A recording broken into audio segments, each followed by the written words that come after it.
In today's challenge I'm going to be making a full techno track using sounds from Diva only. Now Diva is of course a famous kind of a classic soft synth.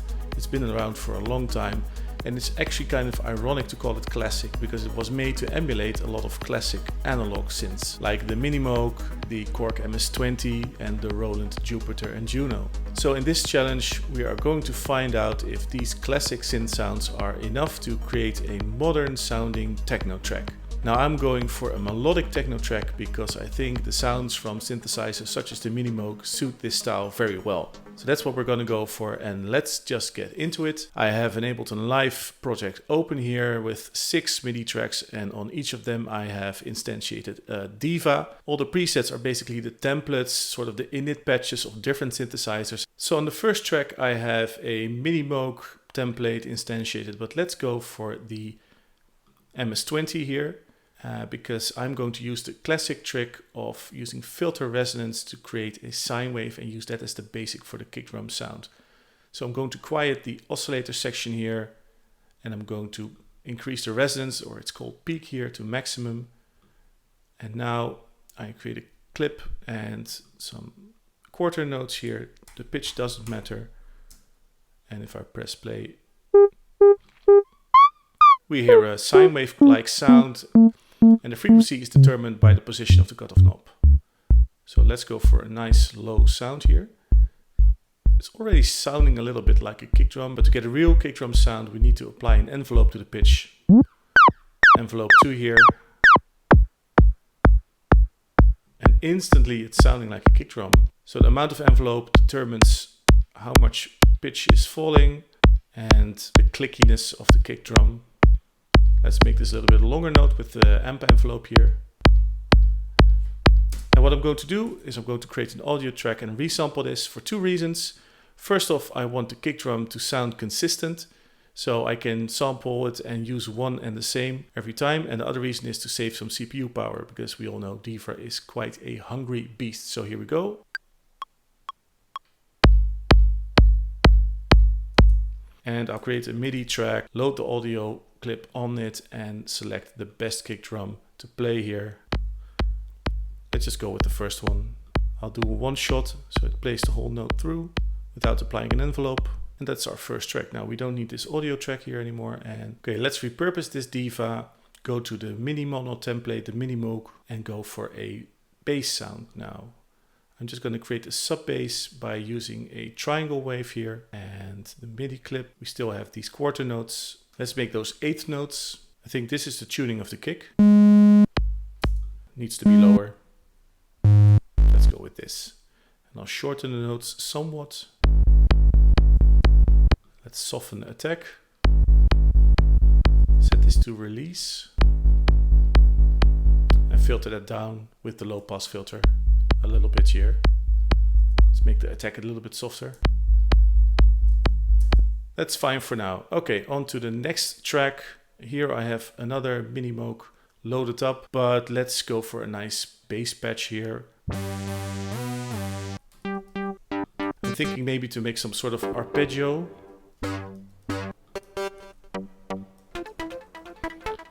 That's a cool sound. Let's use this one. Let's just wait for this helicopter to fly over. I've created the MIDI clip and let's make an arpeggio here. So the root note again was G sharp. There's G sharp. I'm just going to draw in some notes here and see what I can come up with.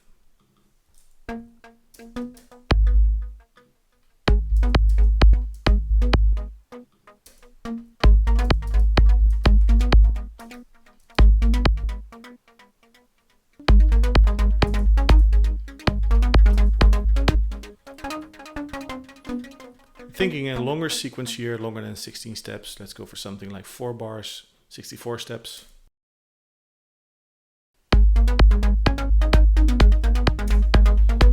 Something like that. I've created this sequence. The only thing that's kind of bothering me is the delay sound in Diva here, which is part of the patch. I'm just going to turn that off and go to the delay in live here.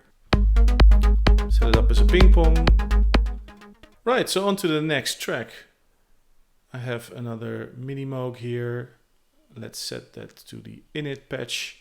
And now I'm going to make a bassy drone to go along with this, basically to fill the space between the arpeggio and the sub bass here.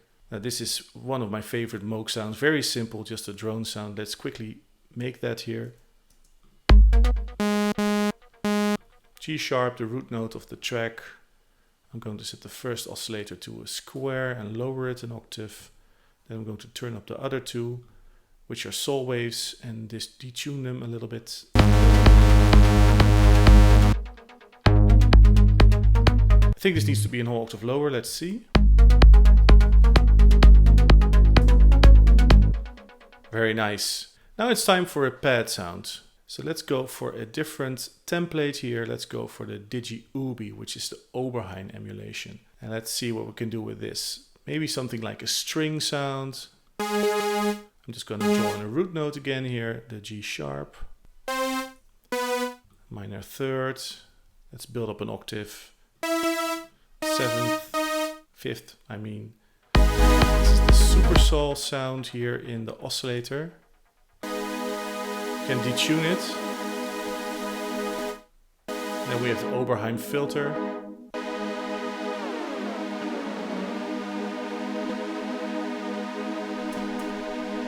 Let's add some chorus here. Maybe set the filter to a bandpass. And let's do some filter modulation with the LFO here. Basic stuff, but it works. These classic synth sounds, they're not very complicated, but they're pretty cool. Let's play with the envelope a little bit. Give it a long release. Oh, nice.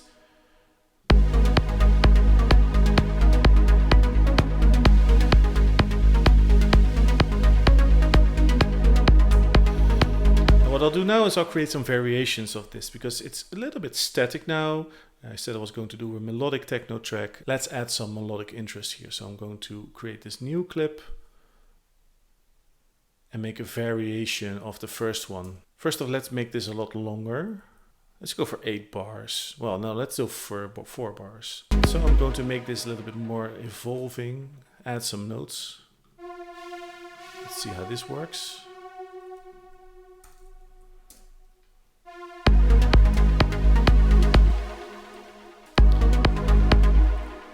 Longer.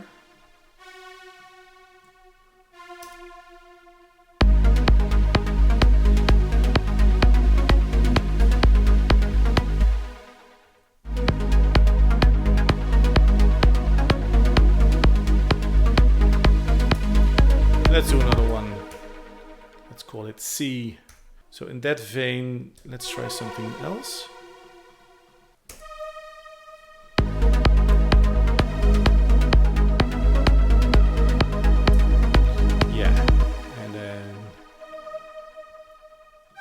This one here.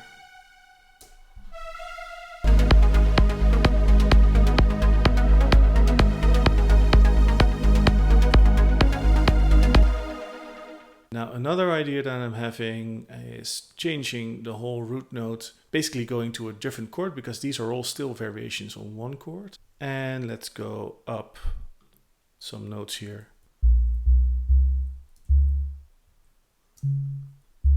C sharp, 5 steps up, and then this one.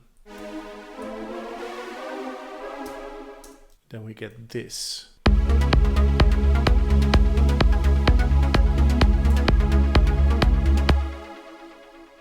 Yeah, and let's have that evolve as well. So I'm going to make everything 4 bars now because I want the last bar to be different.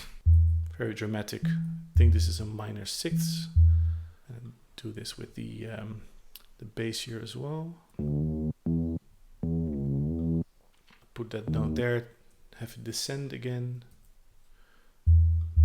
Yeah, and then this one.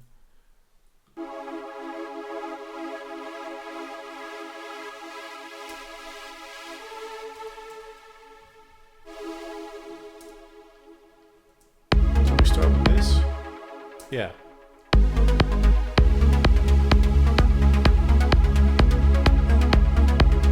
No, that's wrong. It's not an A. It is an E. Yeah, and let's change this a little bit as well. Let's have this happen in the 3rd and 4th bars. Let's do that here as well. So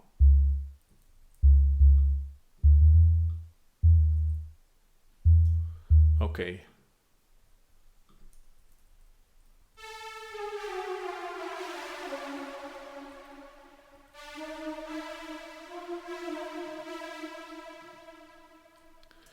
It's an E, and so that's actually already in the chords here.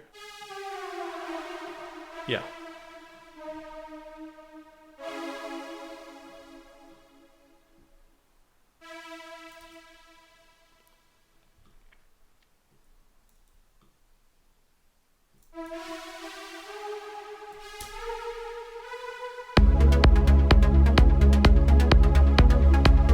Yes.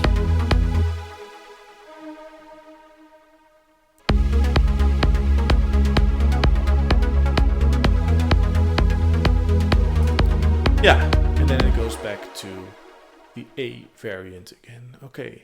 Right, so that's the melodic part. Now let's get some percussive sounds. Let's start with a very simple shaker here. And I will go again to the init Moog preset, Moog init, and lower the oscillators here, just the noise. And I'm just going to create a simple 16th note clip here and an envelope. I'm going to make it easy on myself and use this more familiar ADSR envelope with a short attack and a short decay. And now the problem with the Moog envelope is there is no high pass, there's no room for a high pass because it has these controls. Let's just go for this one here. That's the cork dual oscillator section and then high pass post.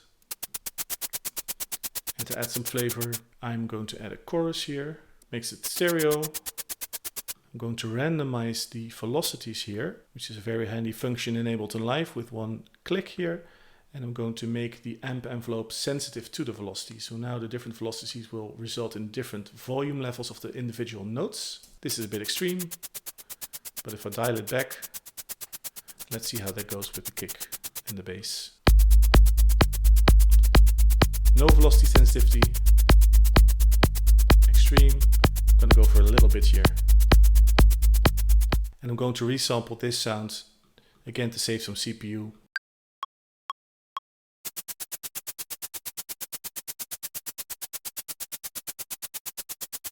Okay, that's our shaker sound. Now let's do a hi-hat. I'm just going to use the same instance of Diva here. Change this clip here. Just go for 8 notes, every second 8th note, and change the envelope here.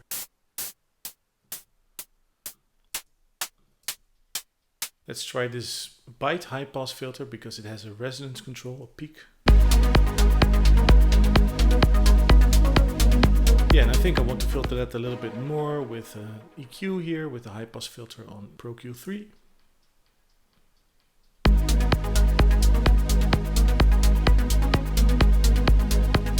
And I'm going to resample that as well. Okay, so let's go for one more percussive sound. I'll just get rid of this track. I have one Diva left here. Of course, I can make more, but you know, let's use this one. And for this one, I'm going to go for a Roland Jupiter 8 template. Why? Because that has the oscillator with the cross modulation. And I'm thinking a little bit like a ring mod or FM sounding type of percussion sound. Let's see if we can pull that off. So I'll create another clip here. Okay, and now cross modulation. First off, let's shorten the envelope here so we get a percussive snappy sound.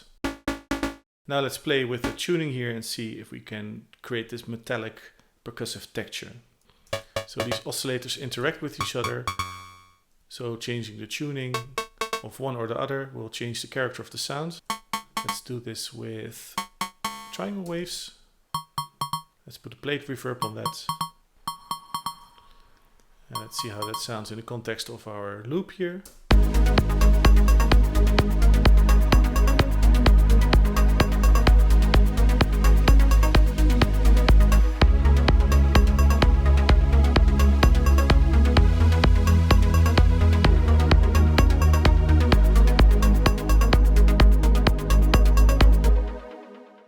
might try to change one of the notes here.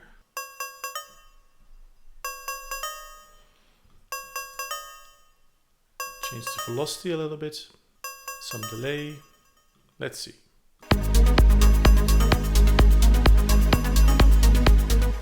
Okay, let's create another one of these sounds. I've added another Diva to the project here. Again, I'm going to do this Roland Jupiter cross modulation thing and try to create a percussive sound with a lower pitch to contrast the one with the high pitch here.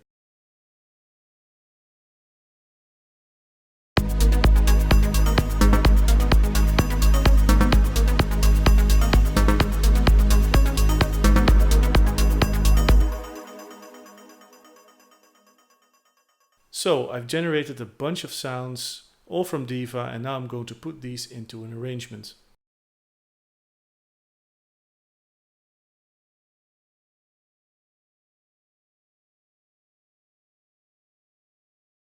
Okay, so I've created the basic arrangement using all the sounds that I created before, and now I'm going to do a playthrough and talk you through a little bit of what I've done here. Okay, so I've done some automation on several tracks here, mostly filter and volume automation. So we're starting with the kick, the sub, the drone, and a simplified version of the ARP that I made in the meantime, which is basically just the first part of the one that you saw me make before. So it's slowly building up here. The low percussion is fading in, the open hi-hat or the 1/8 note hi-hat is fading in, and also this higher percussion here. Let me add the volume fade there as well, so it's not too harsh. And now the synth pad is getting started. What I did, I consolidated the different clips that were shorter into one long one with long notes, so the synth doesn't restart. And I'm using some volume automation here to fade this in as well. Now we come into a short breakdown where the kick drops out.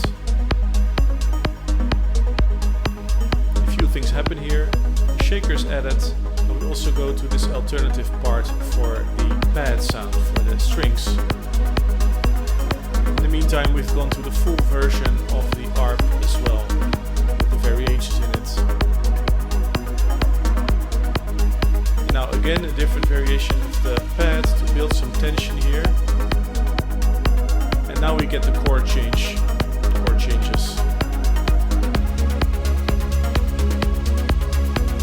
In the meantime, the drone filter has been opening up, the filter of the ARP has been opening up.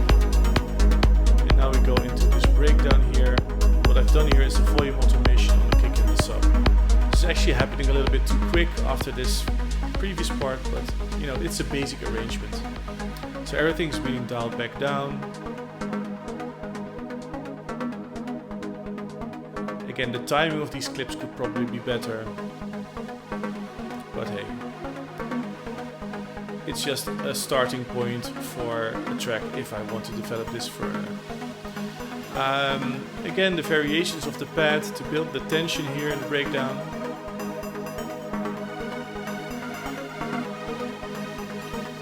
Drone filter and the ARP filter opening up again. You hear the white noise coming through the ARP sound and a big drop.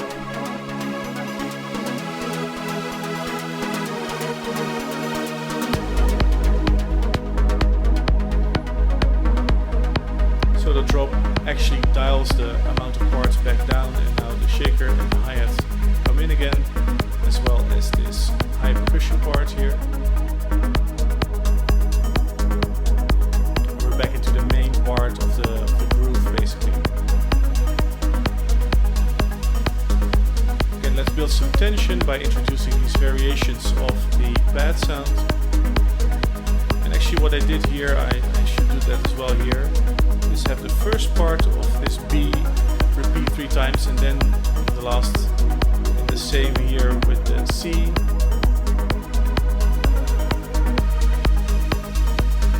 I should say. I'm getting confused which part is which.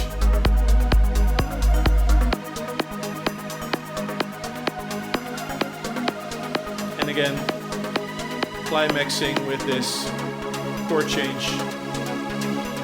And then finally for the outro, I made this variation of the part in the intro with these extra notes.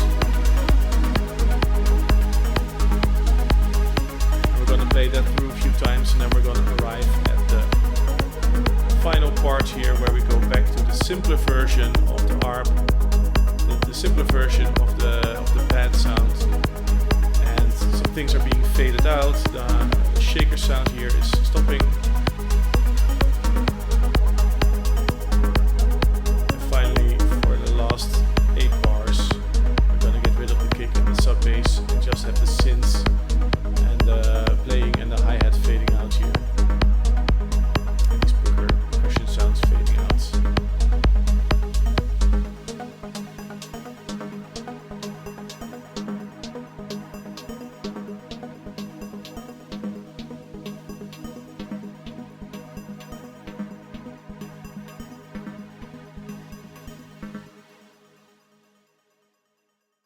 And that's the track, just a basic arrangement to show you what can be done with these sounds, and the question whether it is possible to make a good sounding modern melodic techno track with this synth with Diva. Well, I leave it up to you to answer it, and let me know in the comments whether you like it or not. Please like and subscribe if you did like this video, that really helps, and thank you so much for watching. I will see you on the next one. Bye bye.